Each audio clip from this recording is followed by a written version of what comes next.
Gridify and the gap tool. These are pretty cool features.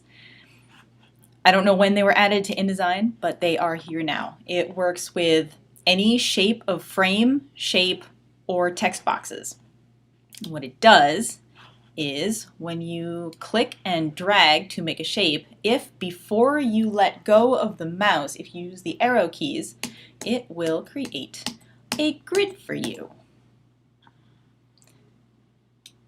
And the gap tool, what that does is it adjusts the gaps between them. If you click and hold, it will tell you how big those gaps are. If you drag, it adjusts in that way. If you hold down Command, it adjusts in a different way.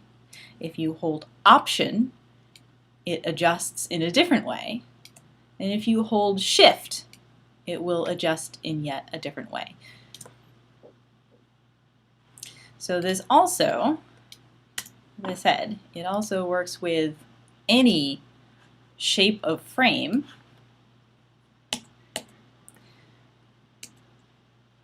And if you hold Shift, it will maintain the proportions like it usually does.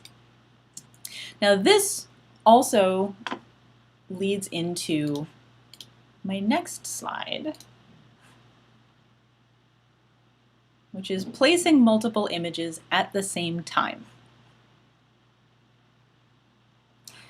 Now the optional check auto fit, my toolbar up here isn't quite long enough for me to have that option readily available, so I'm not going to do that. But that's something that you can look for if you have a desktop size computer with a larger monitor.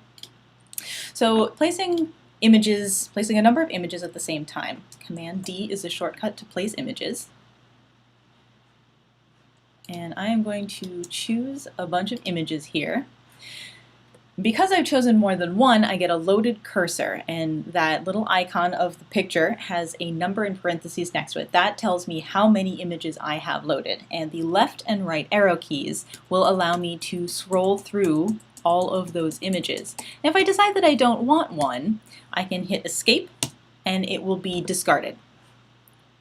And then I can click on the frames, and it will place them for me.